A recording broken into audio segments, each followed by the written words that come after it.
Durante 22 años cargué un secreto capaz de derrumbar templos.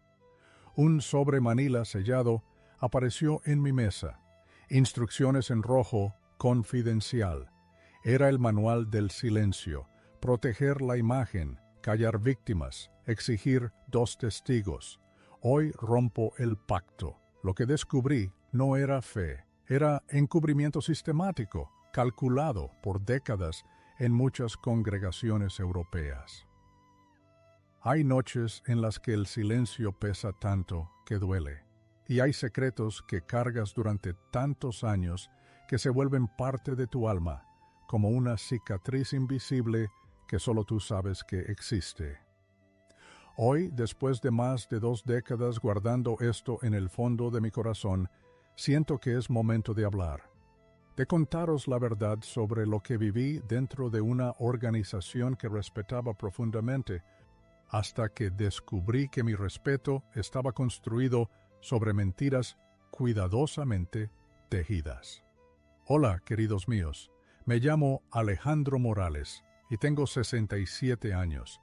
Nací en 1958 en un pequeño barrio de las afueras de Madrid, en una época donde España aún respiraba otros aires, donde las familias como la mía vivíamos con sencillez, pero con dignidad.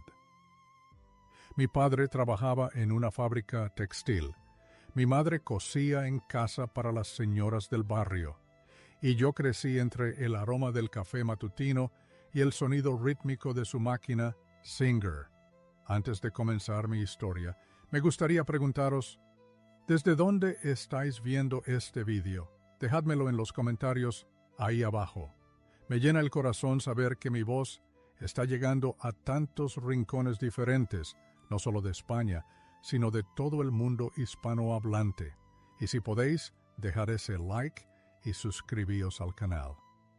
Eso ayuda mucho a este señor aquí a continuar compartiendo estas historias que necesitan ser contadas. Verás, hay momentos en la vida que dividen tu existencia en un antes y un después. El mío llegó una mañana de marzo del año 2001, cuando tenía 43 años y llevaba más de una década trabajando en el departamento administrativo de la sede regional de los Testigos de Jehová en Madrid. Era un edificio sobrio, de ladrillo rojizo, ubicado en una calle tranquila del distrito de Chamberí. Desde mi ventana del segundo piso podía ver el pequeño jardín interior donde algunos hermanos mayores solían sentarse durante el descanso del almuerzo, leyendo sus revistas Atalaya bajo la sombra de un olmo centenario. Mi trabajo consistía en revisar correspondencia, organizar archivos de congregaciones, procesar informes de predicación y mantener al día las actas de las visitas pastorales. Era una labor que requería discreción y confianza absoluta. Los superintendentes me habían elegido para esa posición porque, según sus palabras, tenía un espíritu humilde y una lealtad inquebrantable a la organización de Jehová. Durante años, esa confianza me llenaba de orgullo. Cada mañana, al entrar por la puerta principal del edificio, saludaba al hermano Joaquín, el portero que siempre tenía una sonrisa amable y un comentario edificante sobre el texto diario. Subía las escaleras hasta mi oficina, un espacio pequeño pero bien organizado, con 2 archivadores metálicos grises, un escritorio de madera oscura que había conocido mejores tiempos, y una estantería llena de publicaciones de la organización ordenadas cronológicamente. Mi rutina era casi mecánica. Llegaba a las 8 de la mañana, preparaba un café en la pequeña cocina del pasillo y comenzaba a revisar la correspondencia que llegaba de las congregaciones de toda la región. Cartas de ancianos solicitando orientación, informes sobre hermanos que necesitaban ayuda espiritual, solicitudes para nuevos salones del reino, estadísticas de predicación. Todo parecía tan puro, tan ordenado, tan dirigido por la mano divina, Pero esa mañana de marzo algo cambió para siempre. Cuando llegué a mi oficina, encontré sobre mi escritorio un sobre manila sin remitente. No era inusual recibir correspondencia, pero este sobre tenía algo diferente. Estaba sellado con cinta adhesiva, como si alguien hubiera querido asegurarse de que nadie más pudiera abrirlo accidentalmente. Mi nombre estaba escrito a mano en la parte frontal: Hermano Alejandro Morales, confidencial. Recuerdo perfectamente el sonido que hizo el papel al rasgarse cuando abrí el sobre. Dentro había un pequeño fajo de fotocopias de documentos oficiales de la organización. En la esquina superior derecha de la primera página se leía claramente el sello de la sede mundial, Watchtower Bible and Tract Society. Debajo, en letras rojas, que parecían gritarme desde el papel: confidencial, no divulgar bajo ninguna circunstancia, solo para cuerpo de ancianos. Mi primera reacción fue de confusión. ¿Por qué alguien me habría enviado documentos confidenciales? ¿Acaso era una prueba? ¿Un error administrativo? Miré a mi alrededor para asegurarme de que estaba solo en la oficina, cerré la puerta con llave y comencé a leer. Lo que encontré en esas páginas cambió no solo mi perspectiva sobre la organización, sino mi comprensión de todo lo que había creído durante décadas. Eran informes detallados sobre casos de abuso sexual en congregaciones de diferentes países, incluyendo España. Nombres, fechas, circunstancias.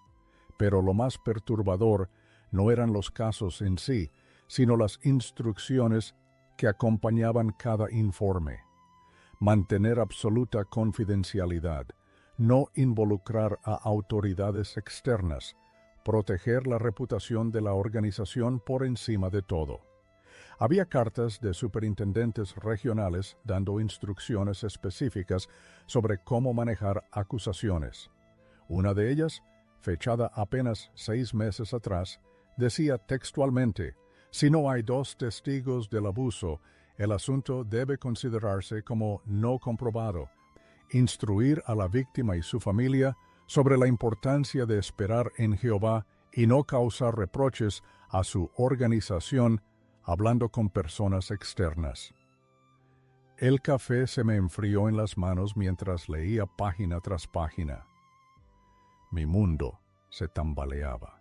Durante años había defendido la pureza moral de la organización, había predicado puerta a puerta sobre la superioridad ética de los testigos de Jehová comparado con otras religiones. Y ahora tenía en mis manos evidencia de que la dirigencia no solo conocía casos de abuso, sino que tenía un sistema establecido para encubrirlos. Sentí un mareo que me obligó a sentarme. Era como si hubiera estado viviendo en una casa hermosa por años, admirando sus paredes y decoración, solo para descubrir que los cimientos estaban completamente podridos.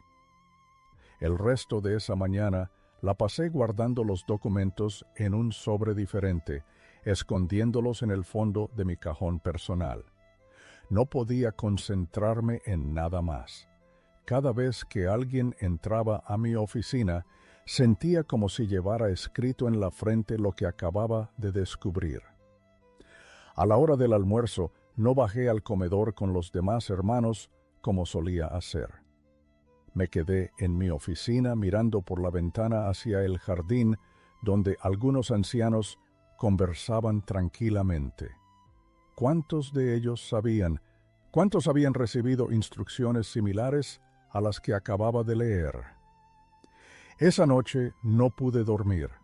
Daba vueltas en la cama, repasando cada página, cada instrucción, cada nombre que había leído. Mi esposa, Carmen, me preguntó si me sentía bien, si había tenido un mal día en el trabajo. Solo estoy preocupado por algunos asuntos administrativos. Le mentí, pero no era solo preocupación lo que sentía. Era una mezcla de traición, confusión y un miedo que apenas comenzaba a tomar forma, porque había algo en esos documentos que me decía que esto era solo la punta del iceberg. Los días siguientes fueron una tortura silenciosa. Mantenía mi rutina habitual: café matutino, revisión de correspondencia, reuniones administrativas, pero por dentro era un hombre completamente diferente. Cada sonrisa que intercambiaba con mis compañeros de trabajo se sentía falsa. Cada oración que pronunciábamos al comenzar las reuniones sonaba hueca en mis oídos. Mi esposa Carmen comenzó a notar cambios en mi comportamiento. Llevábamos casados 23 años, desde que yo tenía 24 y ella apenas 22. Nos habíamos conocido en la congregación de Vallecas, donde mis padres se habían mudado cuando yo era adolescente. Carmen tenía una fe sencilla y genuina, heredada de sus padres, que habían sido de los primeros en aceptar la verdad en su barrio durante los años 60. «Alejandro, estás muy callado últimamente», me dijo una noche mientras preparaba la cena. Carmen siempre cocinaba lentejas los jueves, una tradición que había mantenido desde los primeros días de nuestro matrimonio. El aroma familiar llenaba la cocina, pero por primera vez en años no me consolaba. «Son solo asuntos del trabajo, amor, nada importante», respondí evitando sus ojos. Ella se acercó y puso su mano en mi hombro. «Sabes que puedes hablar conmigo de cualquier cosa, ¿verdad?». Asentí, pero por dentro sabía que esto era algo que no podía compartir con nadie. No todavía, ni siquiera con Carmen, cuya fe era tan pura que cualquier duda sobre la organización podría destruir su mundo. En la oficina, comencé a observar a mis compañeros con nuevos ojos. El hermano Miguel, que trabajaba en el departamento de publicaciones, tenía 58 años y llevaba más de 3 décadas en la sede. Siempre había sido un hombre reservado, meticuloso en su trabajo, devoto en sus oraciones. Pero ahora me preguntaba, ¿qué secretos guardaba? ¿Qué documentos había procesado a lo largo de los años? La hermana Pilar, encargada de las comunicaciones con las congregaciones femeninas, era una mujer de mediana edad que había sacrificado la posibilidad de tener hijos para servir de tiempo completo en la sede. Su escritorio estaba siempre impecablemente ordenado, con una pequeña planta de violetas que cuidaba con dedicación maternal. «Estas flores son mis niñas», solía bromear. Pero detrás de su sonrisa constante, ¿qué cargas llevaba? El superintendente regional, hermano Fernando Ruiz, era quien más me inquietaba. Un hombre imponente de 62 años, con cabello plateado peinado hacia atrás y una voz profunda que comandaba respeto en cualquier reunión. Había llegado a Madrid desde la sede de Brooklyn en 1985, enviado específicamente para reorganizar las operaciones en España durante un período de crecimiento exponencial. «Hermano Morales», me dijo un martes por la mañana, apareciendo súbitamente en mi oficina. «Necesito que revise los archivos de correspondencia de los últimos 6 meses. Estamos preparando un informe para Brooklyn y necesitamos asegurarnos de que todo esté en orden». Su presencia llenaba el pequeño espacio de mi oficina. Llevaba un traje azul marino impecable y su corbata siempre estaba perfectamente anudada. Pero había algo en sus ojos, una dureza que no había notado antes, que me puso nervioso. «Por supuesto, hermano Ruiz. ¿Hay algo específico que esté buscando? Solo asegúrate de que no haya ninguna correspondencia irregular. Ya sabes, cartas que podrían malinterpretarse si cayeran en manos equivocadas». El énfasis que puso en la palabra malinterpretarse me heló la sangre. ¿Sabía él algo sobre los documentos que había recibido? ¿Era esta su forma de advertirme? Todo está archivado según el protocolo establecido, respondí, manteniendo mi voz tan firme como pude. Él me estudió por unos segundos que se sintieron eternos. Excelente. Sabía que podía contar contigo, Alejandro. Tu lealtad a la organización siempre ha sido incuestionable. Después de que se fue, me quedé sentado en mi silla, con las manos temblando ligeramente. Había algo amenazante en su tono, algo que sugería que mi lealtad estaba siendo evaluada. Esa tarde decidí hacer algo que nunca había hecho en mis años de servicio: investigar por mi cuenta. Esperé hasta que el edificio estuviera casi vacío. Solo quedaban el personal de limpieza y el hermano Joaquín en la recepción. Bajé al archivo general del sótano, un lugar al que tenía acceso por mi posición, pero que rara vez visitaba. Los archivos generales estaban organizados por años y tipos de correspondencia. Comencé a buscar carpetas marcadas como asuntos confidenciales o comunicaciones especiales. En una sección apartada encontré una serie de archivadores con cerraduras. Uno de ellos tenía una etiqueta que simplemente decía AC 1990-2000. No tenía llaves, pero la cerradura era vieja y con un clip pude abrirla. Dentro encontré exactamente lo que temía: más documentos como los que había recibido, pero estos cubrían una década completa. Casos de España, Francia, Italia, Portugal. Nombres, fechas, instrucciones detalladas sobre cómo mantener el silencio. Una carta en particular me llamó la atención. Estaba dirigida al hermano Ruiz, fechada 3 años atrás, y venía directamente de la sede mundial. El asunto era protocolo actualizado para manejo de acusaciones sensibles. La carta detallaba un sistema de códigos para referirse a casos de abuso sin usar palabras explícitas. Problema de conducta tipo A significaba abuso sexual. Solución pastoral tipo 3 significaba transferir al acusado a otra congregación sin informar a las autoridades.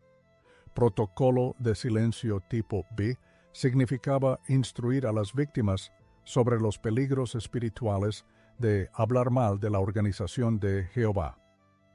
Había también una lista de abogados especializados en protección institucional en diferentes países, con instrucciones específicas sobre cuándo contactarlos.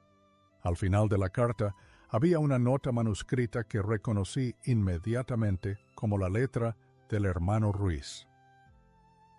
Implementado en todas las congregaciones regionales. Archivo confidencial mantenido. FR. Fotocopié rápidamente los documentos más importantes. Guardé las copias en mi maletín y devolví todo a su lugar. Subí a mi oficina con el corazón palpitando. Recogí mis cosas y salí del edificio como si nada hubiera pasado. Durante el viaje en metro hacia casa, miraba a los demás pasajeros y me preguntaba cómo sería vivir en la ignorancia de nuevo. Había una mujer mayor leyendo La Atalaya, sentada frente a mí. Una pareja joven comentaba emocionados sobre su próximo viaje a un congreso regional. Un hombre de mi edad repasaba las notas de su próximo discurso de congregación.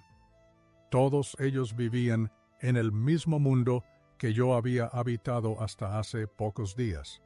Un mundo donde confiaban completamente en que la organización era pura, dirigida por Dios, incapaz de los horrores que yo acababa de descubrir. Cuando llegué a casa, Carmen había preparado mi cena favorita, pollo al ajillo con patatas. El mismo plato que cocinaba los días que notaba que yo estaba especialmente estresado por el trabajo. Me senté a la mesa y traté de actuar con normalidad, pero cada bocado se sentía como ceniza en mi boca. ¿Cómo estuvo tu día?, preguntó Carmen, como hacía todas las noches desde que nos casamos.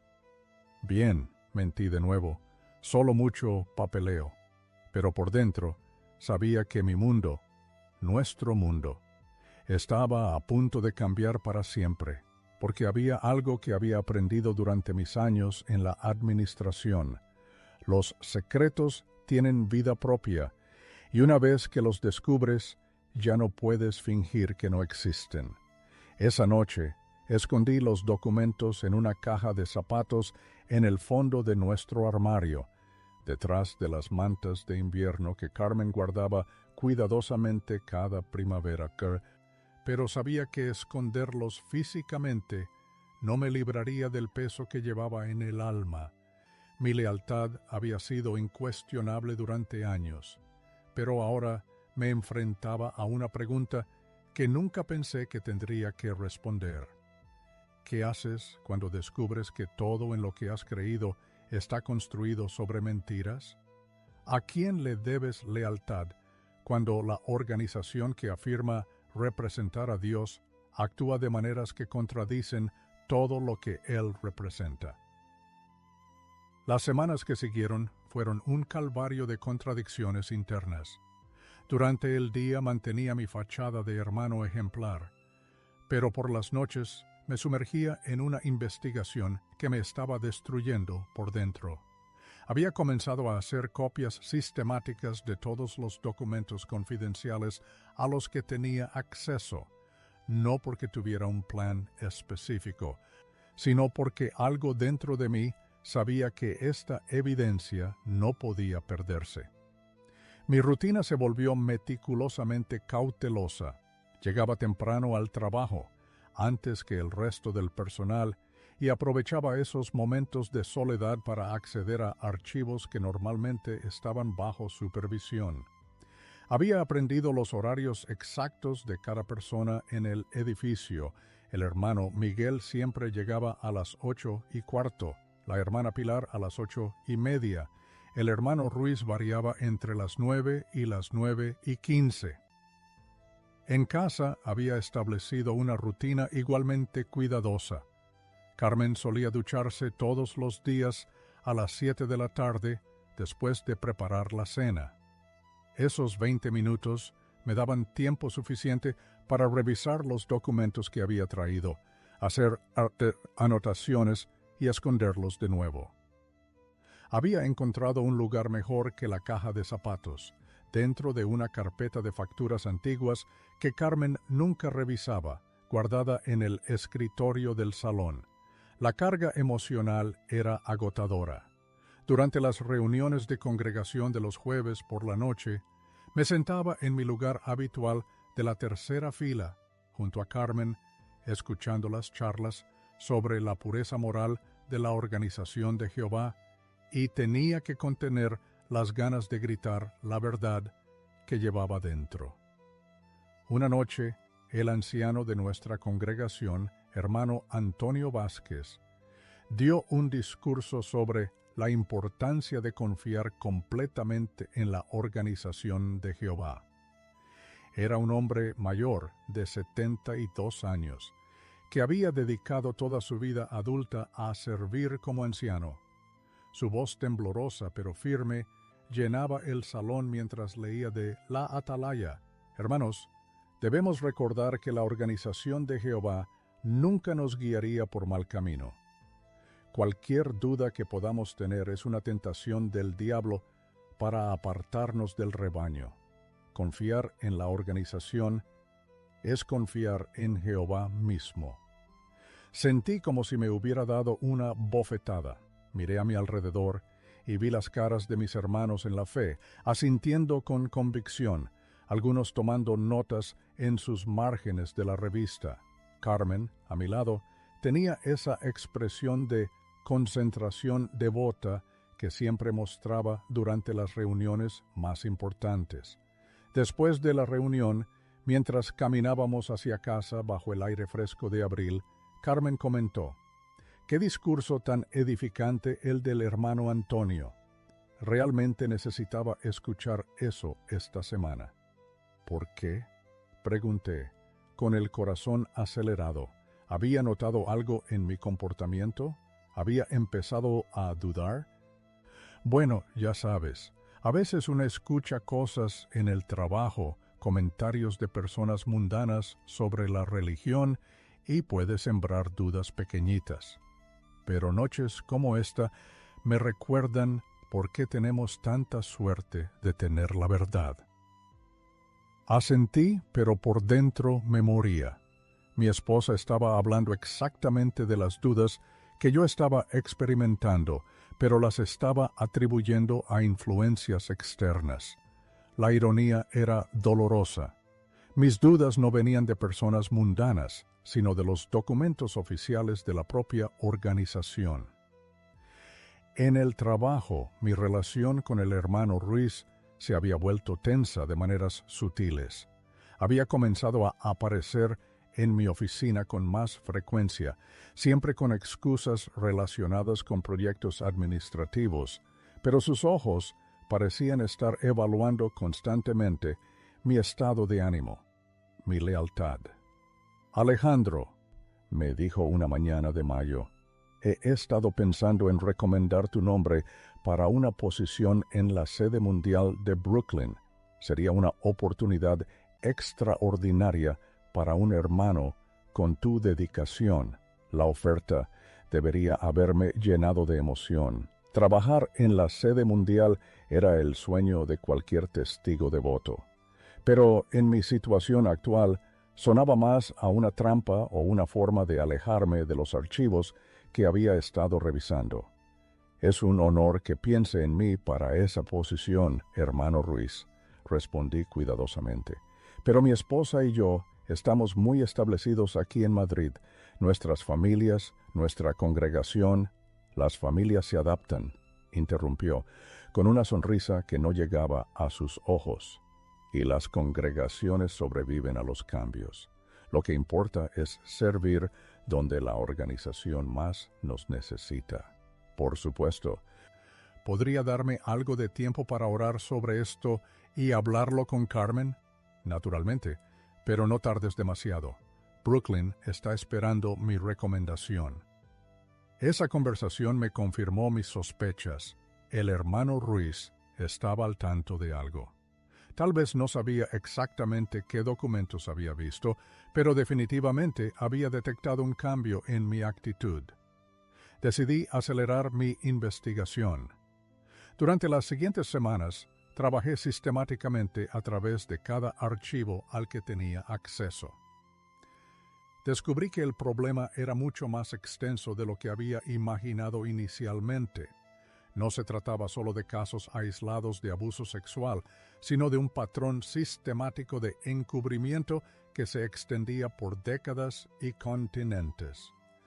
Encontré correspondencia que revelaba comunicación directa entre la sede de España y abogados especializados en limitar la responsabilidad legal de la organización. Había estrategias detalladas para desacreditar a víctimas, instrucciones para destruir documentos comprometedores después de ciertos periodos de tiempo, y redes de contactos en medios de comunicación que podían manejar historias negativas antes de que se volvieran públicas. Uno de los documentos más perturbadores era una circular interna fechada apenas 2 años atrás, dirigida a todos los superintendentes regionales de Europa. El asunto era manejo proactivo de situaciones de riesgo reputacional. Básicamente, era un manual sobre cómo identificar y neutralizar a testigos que podrían representar una amenaza para la imagen de la organización. La circular incluía perfiles psicológicos de tipos problemáticos, hermanos que hacían demasiadas preguntas, que tenían acceso a información sensible, que mostraban síntomas de apostasía incipiente.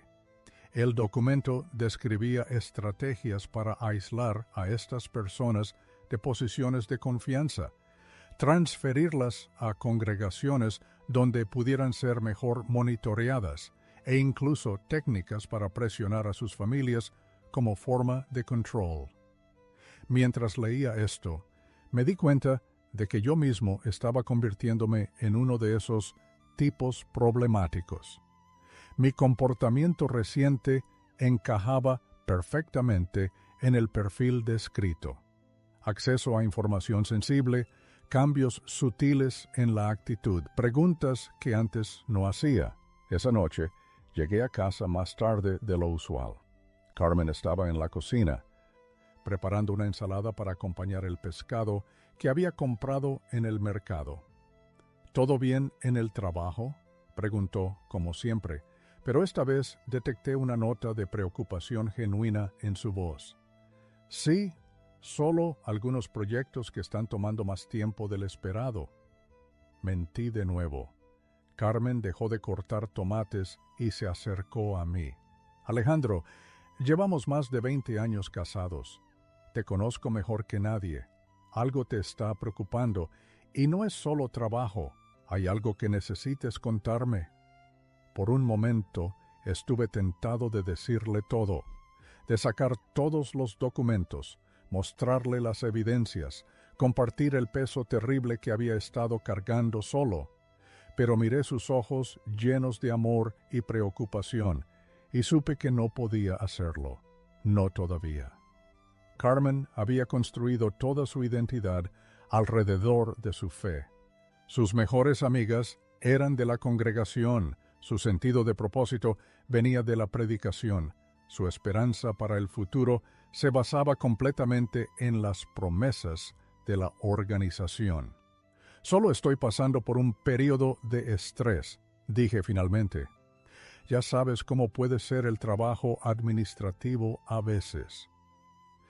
Ella me abrazó y sentí como si estuviera traicionando su confianza con cada segundo que duraba ese abrazo. A principios de junio sucedió algo que cambió todo. Estaba revisando correspondencia rutinaria cuando encontré una carta que me heló la sangre. Era de la congregación de Alcalá de Henares, fechada 3 días atrás, y el asunto era solicitud de orientación, caso familiar complejo. La carta describía la situación de una familia donde una niña de 12 años había acusado a un hermano respetado de la congregación de conducta inapropiada. Los ancianos habían seguido el protocolo estándar, buscar 2 testigos del supuesto incidente. Como no lo sabía, habían instruido a la familia a esperar en Jehová y mantener el asunto en privado para proteger la reputación de todos los involucrados. Pero había algo en esta carta que era diferente. La niña había hecho dibujos detallados de lo que había sucedido y se los había mostrado a una maestra en el colegio. La maestra había contactado a los servicios sociales que ahora estaban investigando el caso. Los ancianos de Alcalá pedían instrucciones urgentes sobre cómo manejar la interferencia externa y proteger al hermano acusado de persecución injusta. Leí esa carta 5 veces. Aquí había una niña real, con nombre y apellido, viviendo a menos de 50 kilómetros de Madrid, que estaba siendo silenciada por el mismo sistema que yo había estado documentando. Pero esta vez no era un archivo histórico o un informe estadístico, era algo que estaba sucediendo ahora, algo que yo podría influenciar.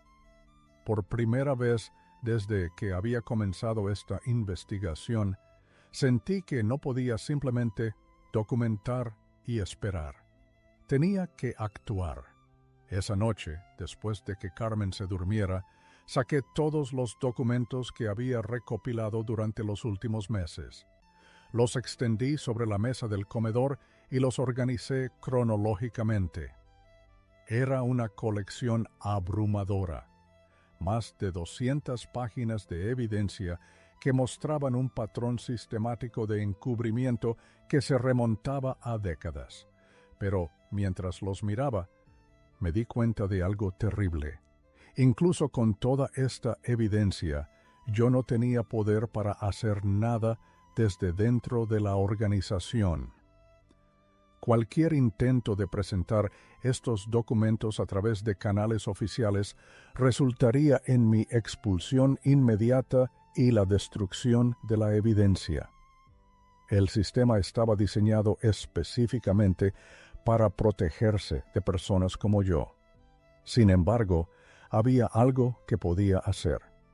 Por primera vez en mi vida, consideré la posibilidad de contactar con alguien fuera de la organización, alguien que pudiera usar esta información para proteger a víctimas como la niña de Alcalá de Henares.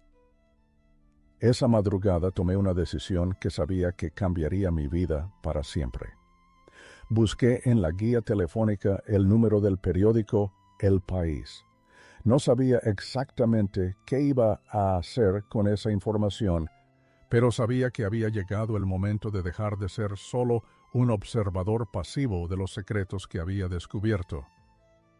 Mi época de silencio cómplice estaba llegando a su fin, aunque todavía no sabía cuán devastadoras serían las consecuencias de esa decisión. El momento de la verdad llegó un martes de junio, cuando ya no pude soportar más el peso del silencio. Había pasado la noche anterior despierto, dando vueltas en la cama, pensando en la niña de Alcalá de Henares y en todas las otras víctimas cuyos nombres había leído en esos documentos.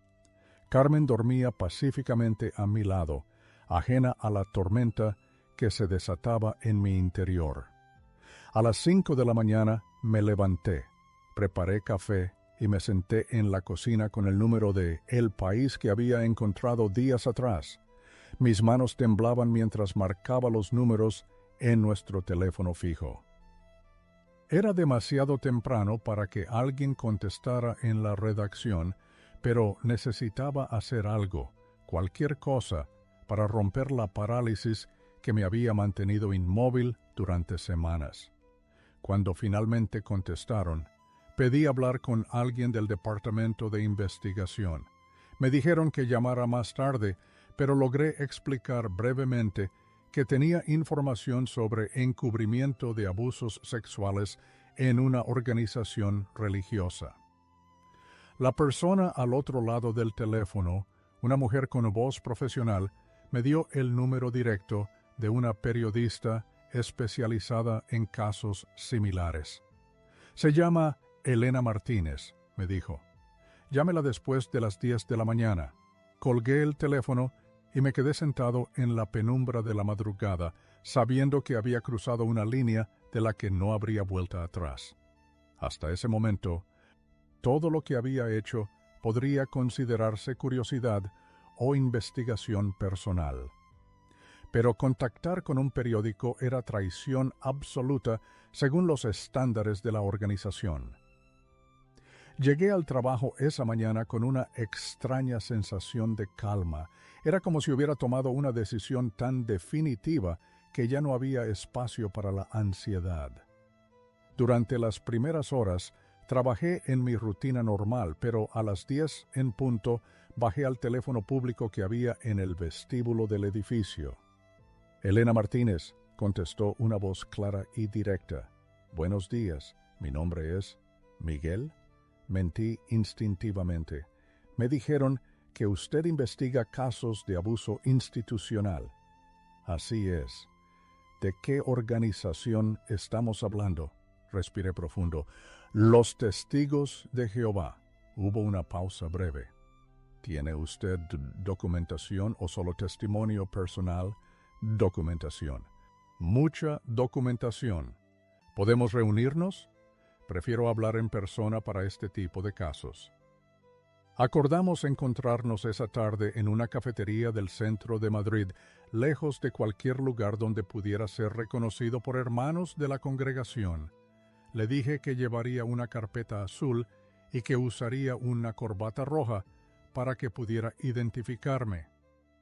El resto del día en la oficina fue surreal. Atendía mis responsabilidades normales mientras mentalmente repasaba lo que le diría a la periodista. Había seleccionado los documentos más impactantes.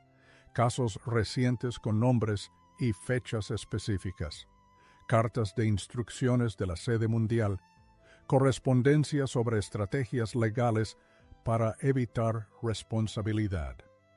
A las 5 de la tarde salí del trabajo. Le dije a Carmen que tenía una cita médica y me dirigí hacia el centro. La cafetería estaba ubicada en una calle lateral, cerca de la Puerta del Sol, un lugar pequeño y discreto donde era improbable encontrarme con alguien conocido. Elena Martínez era una mujer de unos 40 años, cabello castaño corto, vestida profesionalmente pero sin ostentación. Me reconoció inmediatamente por la corbata roja y se acercó a mi mesa. ¿Miguel?, preguntó en voz baja. Sí, gracias por venir. Se sentó frente a mí y sacó una pequeña grabadora. ¿Le molesta si grabo nuestra conversación? Es solo para mi referencia personal. Asentí, aunque mi corazón se aceleró al ver el aparato. Hasta ese momento, todo había sido abstracto, pero ver esa grabadora me hizo consciente de que estaba a punto de hacer declaraciones que podrían aparecer publicadas en un periódico nacional. Antes de comenzar, dijo Elena, necesito que entienda que cualquier información que me proporcione será verificada independientemente antes de publicación. No publico acusaciones sin corroboración sólida. Entiendo, y quiero aclarar que no estoy haciendo esto por venganza personal o descontento. Estoy aquí porque creo que hay víctimas que necesitan que alguien hable por ellas. Durante la siguiente hora, le expliqué cómo había obtenido los documentos, qué contenían y por qué había decidido contactar con la prensa. Elena tomaba notas constantemente, hacía preguntas específicas sobre fechas, nombres y procedimientos. Cuando le mostré las copias de los documentos, su expresión cambió completamente. Dejó de tomar notas y se concentró en leer cada página cuidadosamente. «Esto es extraordinario», murmuró después de revisar las instrucciones sobre manejo de casos de abuso.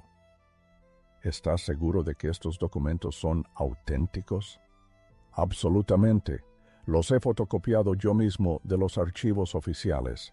Estaría dispuesto a testificar sobre la autenticidad de estos documentos si fuera necesario. Esa pregunta me golpeó como un puñetazo. Hasta ese momento había imaginado que podría proporcionar la información de manera anónima y regresar a mi vida normal.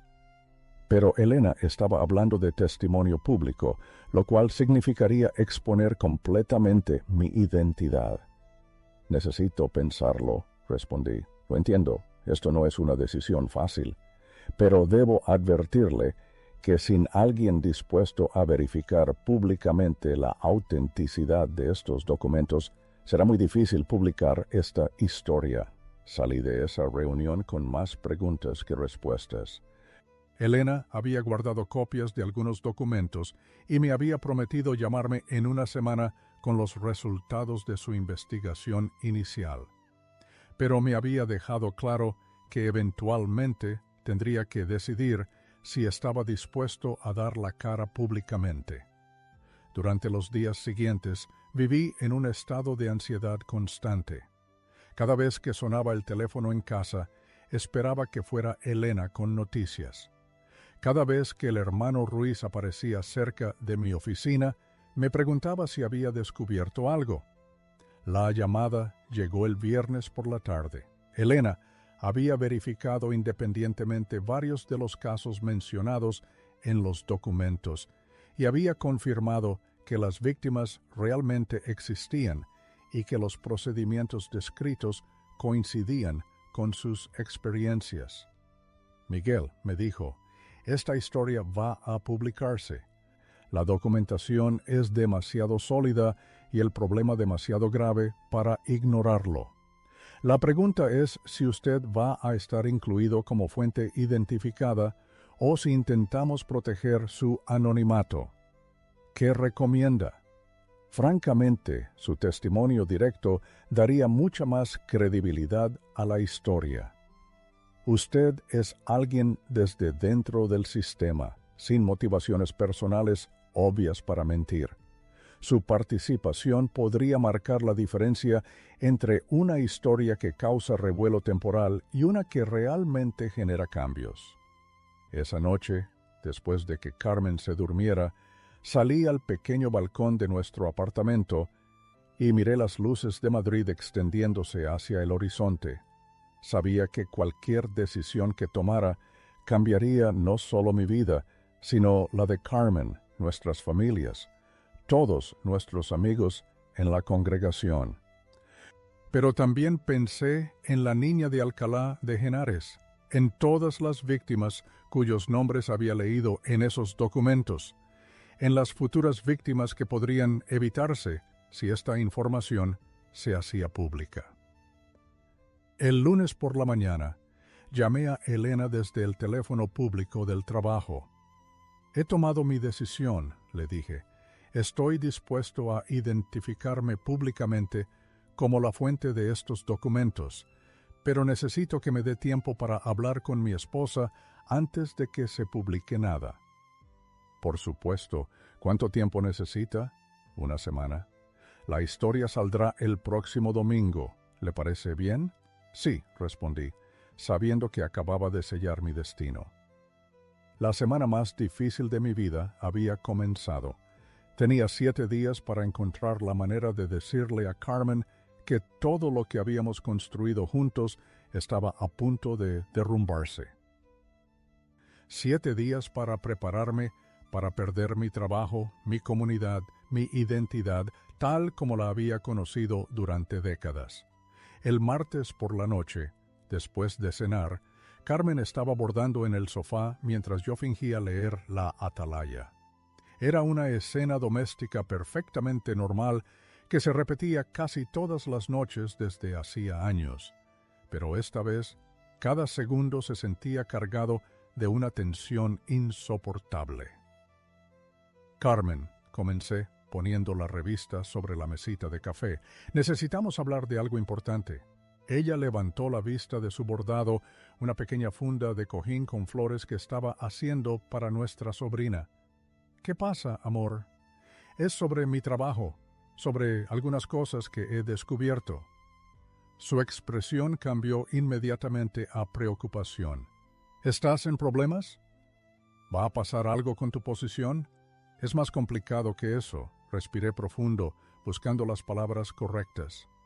He encontrado documentos en la oficina que muestran que la organización ha estado encubriendo casos de abuso sexual durante años. Carmen dejó el bordado en su regazo y me miró fijamente. ¿Qué tipo de documentos? Correspondencia oficial entre la sede de España y Brooklyn. Instrucciones sobre cómo mantener casos en secreto, cómo evitar que las víctimas hablen con autoridades externas, cómo proteger a los abusadores trasladándolos a otras congregaciones. El silencio que siguió fue ensordecedor. Carmen me miraba como si hubiera empezado a hablar en otro idioma. Alejandro, dijo finalmente con voz muy calmada, ¿estás seguro de que entendiste correctamente esos documentos? A veces las cosas pueden malinterpretarse cuando no tenemos todo el contexto. Los he leído cientos de veces, Carmen. No hay malentendido posible. La organización tiene un sistema establecido para encubrir abusos. Pero eso es imposible, respondió, levantándose del sofá con agitación. La organización de Jehová es la más pura del mundo. Si hubiera problemas tan graves, Jehová no lo permitiría. Carmen, siéntate, por favor. Hay más. Ella se sentó al borde del sofá, con las manos cruzadas firmemente en su regazo. ¿Qué más? He contactado con una periodista. La historia va a publicarse en El País este domingo. El color desapareció completamente de su rostro. ¿Qué has hecho qué? Tenía que hacerlo, Carmen. Hay víctimas ahora mismo. niños que están siendo silenciados por este sistema. No podía seguir siendo cómplice. Carmen se levantó bruscamente y comenzó a caminar de un lado a otro de nuestro pequeño salón. No, no, no, esto no puede estar pasando. ¿Te das cuenta de lo que significa esto? ¿De lo que va a pasar con nosotros? Sí, lo sé, vamos a ser expulsados. Vamos a perder a nuestros amigos, nuestras familias van a cortarnos el contacto, va a ser terrible. Entonces, ¿por qué?, gritó, con lágrimas comenzando a formarse en sus ojos. ¿Por qué destruir nuestra vida por algo que ni siquiera sabemos si es cierto? Porque sí es cierto, Carmen, y porque no puedo vivir sabiendo que podría haber hecho algo para proteger a víctimas inocentes y elegí no hacerlo. Ella se detuvo frente a mí, temblando de emoción. ¿Y qué pasa conmigo? ¿Qué pasa con lo que yo quiero? ¿No tengo derecho a decidir si quiero que nuestra vida sea destruida? Era la pregunta que más había temido, porque no tenía una buena respuesta. Carmen, no, me interrumpió. 20 años de matrimonio, Alejandro.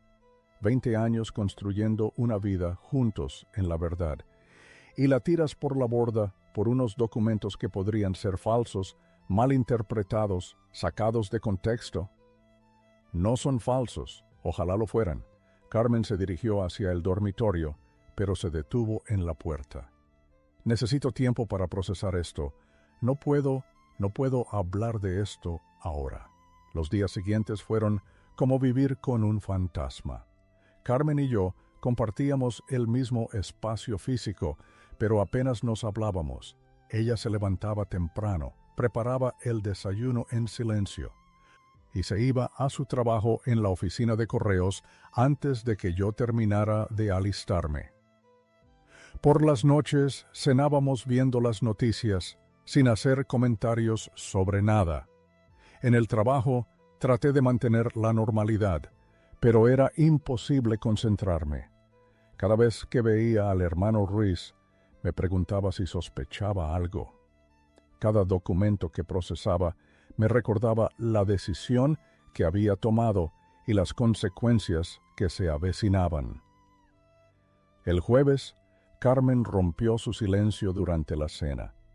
He estado orando mucho sobre esto, dijo sin mirarme directamente. Y creo que deberías reconsiderar tu decisión. Carmen, déjame terminar. He estado pensando en todas las personas que van a resultar heridas por esto. Nuestros padres, nuestros hermanos, nuestros amigos en la congregación. ¿Realmente vale la pena causar tanto dolor por algo que podría resolverse internamente? ¿Cómo se resuelve internamente algo que la organización ha estado encubriendo sistemáticamente durante décadas? Confiando en que Jehová limpiará su organización en su debido tiempo, igual que limpió el templo en tiempos bíblicos. Y mientras tanto, ¿qué pasa con los niños que están siendo abusados ahora mientras esperamos que Jehová actúe? Carmen se quedó callada por un momento. Eso no es responsabilidad nuestra. Ahí es donde no estamos de acuerdo. El viernes por la noche, Elena me llamó para confirmar detalles finales antes de la publicación. Carmen estaba en la cocina cuando contesté el teléfono y pude ver cómo se tensaba al escuchar mi lado de la conversación. Todo está verificado, me dijo Elena. La historia sale mañana en la edición dominical. ¿Está preparado? ¿Tan preparado como se puede estar para esto? Una cosa más. Después de que se publique, probablemente recibirá llamadas de otros medios, tal vez de abogados representando víctimas. ¿Está dispuesto a hablar con ellos? Sí. Si puede ayudar a más víctimas, sí. Esa noche, Carmen y yo nos sentamos en el sofá después de cenar. Era la primera vez en días que estábamos en el mismo espacio sin la tensión de una discusión pendiente. Mañana todo va a cambiar, dijo ella suavemente. ¿Sí? ¿Tienes miedo? Mucho, pero también siento alivio, como si hubiera estado cargando un peso enorme y finalmente pudiera dejarlo. Carmen asintió lentamente. No entiendo tu decisión. Probablemente nunca la entienda, pero eres mi esposo y voy a estar contigo, pase lo que pase. Esa noche dormimos abrazados por primera vez en una semana. Al día siguiente, cuando abrimos El País, vimos mi historia en la portada. Documentos internos revelan encubrimiento sistemático de abusos en Testigos de Jehová. Debajo, una foto mía de archivo que la periodista había conseguido de alguna manera.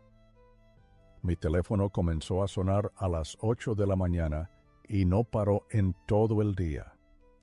Periodistas, abogados, ex testigos, víctimas, personas curiosas. A las 10 de la mañana, el hermano Ruiz llamó personalmente.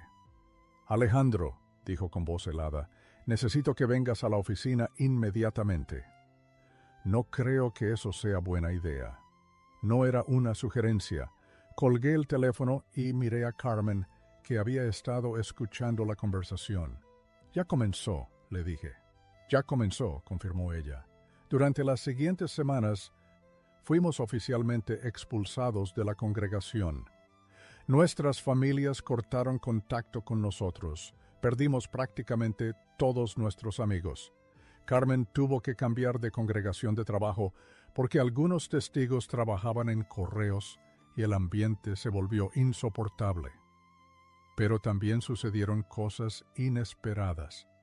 Recibimos cartas de apoyo de personas que nunca habíamos conocido. Otras víctimas comenzaron a hablar públicamente. Se abrieron investigaciones oficiales.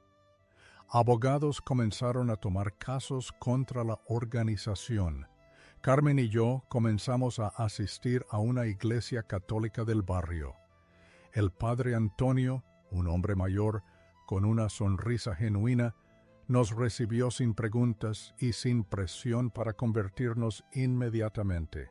La fe, nos dijo en una de nuestras primeras conversaciones, no debería requerir que cierres los ojos ante el sufrimiento de otros. Esas palabras se quedaron conmigo, porque por primera vez en años sentía que estaba viviendo de acuerdo con mi conciencia, no a pesar de ella. Han pasado 22 años desde aquella mañana de marzo, cuando encontré el primer sobre en mi escritorio. 22 años desde que mi mundo se dividió en un antes y un después. Hoy, a los 67 años, sentado en el jardín de nuestra nueva casa en las afueras de Madrid, puedo decir que fue la decisión más difícil y más correcta de mi vida. Carmen está a mi lado, regando las rosas que plantamos el año pasado. Tiene 65 años ahora, y aunque las arrugas marcan su rostro, sus ojos conservan esa paz que solo llega cuando vives en armonía con tu conciencia. Nunca llegó a entender completamente mi decisión de hablar, pero la respetó. Y con el tiempo, cuando comenzó a ver los resultados de lo que habíamos puesto en marcha, empezó a sentir algo parecido al orgullo.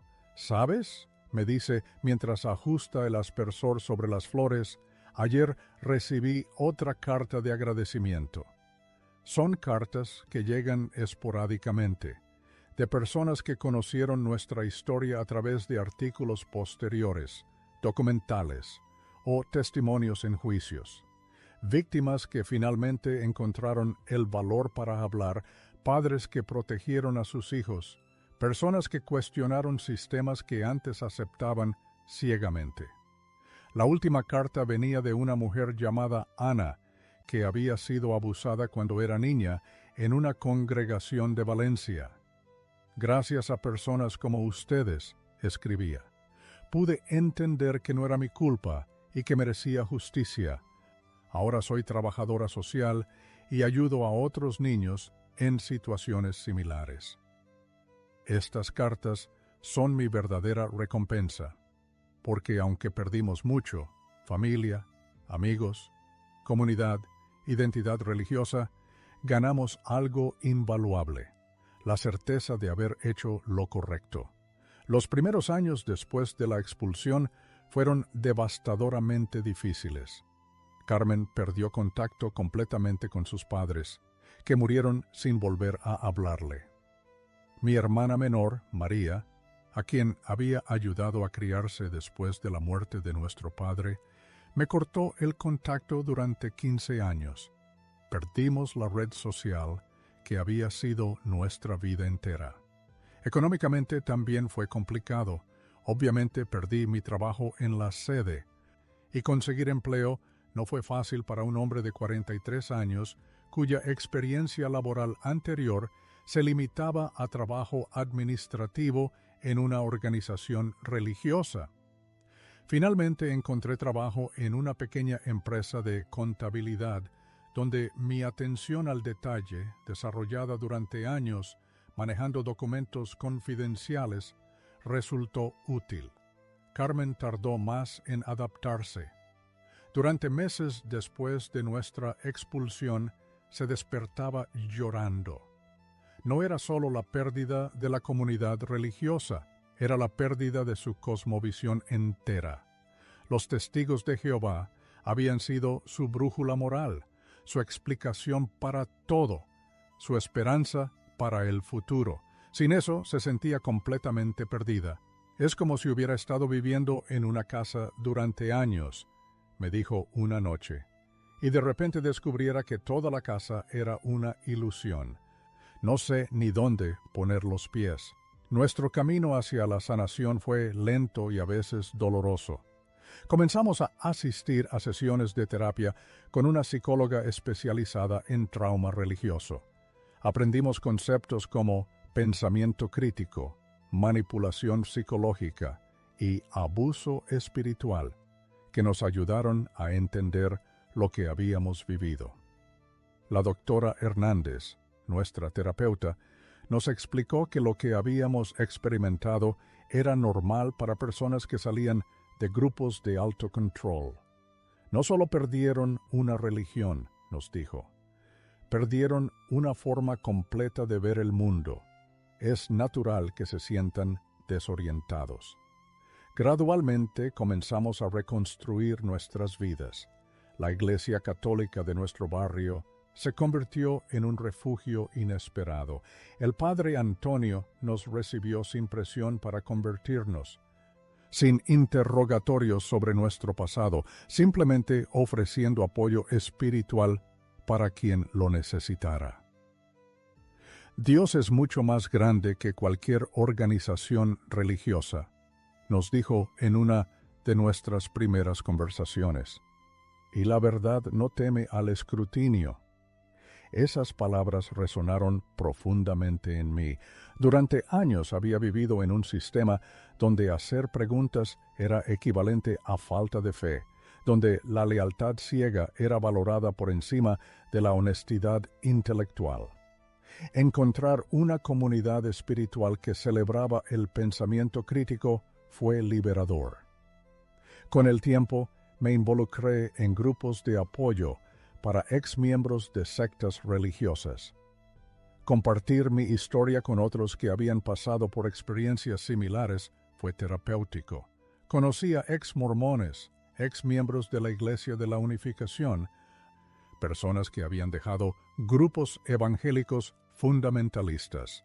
Todos habíamos perdido comunidades, familias, identidades, pero todos habíamos ganado libertad. En 2010, 9 años después de que se publicara mi historia, recibí una llamada inesperada.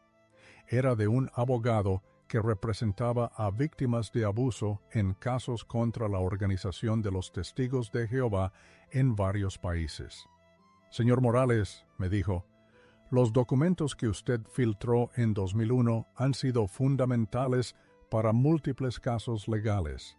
¿Estaría dispuesto a testificar en una demanda class action en Estados Unidos? Acepté, por supuesto. Testificar en esos juicios fue emocionalmente agotador, pero también increíblemente significativo. Conocí a víctimas cuyas historias hacían que mi sacrificio personal pareciera insignificante en comparación. mujeres que habían sido abusadas de niñas y silenciadas durante décadas, padres que habían perdido a sus hijos por seguir políticas médicas de la organización, familias destrozadas por políticas de ostracismo. Uno de los momentos más impactantes fue conocer a Patricia, la niña de Alcalá de Henares, cuyo caso había sido el catalizador final para mi decisión de hablar. Ya era una mujer adulta de 25 años, trabajadora social especializada en protección infantil. Su decisión de hablar públicamente en 2001, me dijo, no solo validó mi experiencia, me enseñó que los adultos pueden elegir proteger a los niños por encima de proteger instituciones. Fue ella quien me contó que mi historia había inspirado a otros trabajadores dentro de la organización a filtrar información similar. Durante la década de 2000, hubo una oleada de revelaciones sobre encubrimiento de abusos en congregaciones de todo el mundo. La presión pública y legal eventualmente forzó cambios en las políticas de la organización, aunque muchos ex-miembros argumentan que estos cambios fueron superficiales. En 2015, mi hermana María finalmente me contactó. Su hijo había cumplido 18 años y había decidido dejar la organización. Cuando ella trató de cortarle el contacto, siguiendo las políticas de ostracismo, él le mostró artículos sobre mi caso y otros similares. Me hizo darme cuenta, me escribió en una carta, de que tal vez había más verdad en lo que tú habías dicho de lo que yo quería admitir. Gradualmente restablecimos contacto. María nunca dejó completamente la organización, pero dejó de participar activamente. Desarrollamos una relación cautelosa pero genuina, basada en amor familiar más que en conformidad religiosa. Carmen encontró su propia forma de sanar, ayudando a otras mujeres que habían dejado grupos religiosos de alto control. Se involucró en una organización sin fines de lucro que proporciona apoyo práctico y emocional a personas en transición religiosa. Su experiencia personal la convirtió en una consejera excepcionalmente empática. Nunca pensé que perdería mi fe para encontrar algo mejor, me dijo hace poco, pero ahora entiendo que lo que tenía antes no era fe verdadera, era miedo disfrazado de devoción. Hoy, mientras escribo estas palabras en mi computadora, algo que habría sido impensable durante mis años como testigo de Jehová, cuando la tecnología era vista con sospecha, reflexiono sobre el camino que hemos recorrido. No voy a romantizar nuestra experiencia. Perdimos mucho, y algunas de esas pérdidas siguen doliendo. Hay días en que Carmen aún llora por los padres que murieron sin volver a hablarle. Hay noches en que me despierto pensando en los años que desperdicié en una organización que predicaba amor pero practicaba control. Pero también hemos ganado cosas que no sabíamos que nos faltaban. La libertad de hacer preguntas sin miedo. La capacidad de cambiar de opinión cuando encontramos nueva evidencia. El derecho a seguir nuestra conciencia incluso cuando eso signifique estar en desacuerdo con autoridades respetadas. Mis nietos, hijos de mi hermana María, vienen a visitarnos regularmente ahora. Cuando me preguntan sobre religión, les digo que la espiritualidad verdadera no requiere que abandones tu capacidad de pensar, que cualquier organización que castiga las preguntas honestas probablemente tiene algo que ocultar. El jardín donde estamos sentados Carmen y yo está lleno de vida. Rosas que plantamos nosotros mismos, tomates que crecieron de semillas que guardamos del año pasado, hierbas aromáticas que usamos en nuestras comidas. Es una metáfora perfecta para la vida que hemos construido, algo genuino, cultivado con paciencia, basado en decisiones conscientes más que en obediencia ciega. Cuando miro hacia atrás, a aquel hombre de 43 años que encontró un sobre Manila en su escritorio. Siento compasión por su confusión y respeto por su eventual valor. No sabía hacia dónde lo llevaría su decisión de hablar, pero confió en su brújula moral cuando todas las otras brújulas lo estaban traicionando. Si pudiera darle un consejo a esa persona, le diría: ten valor. El camino será difícil, pero del otro lado encontrarás algo que no sabías que existía: la paz que viene de vivir en autenticidad.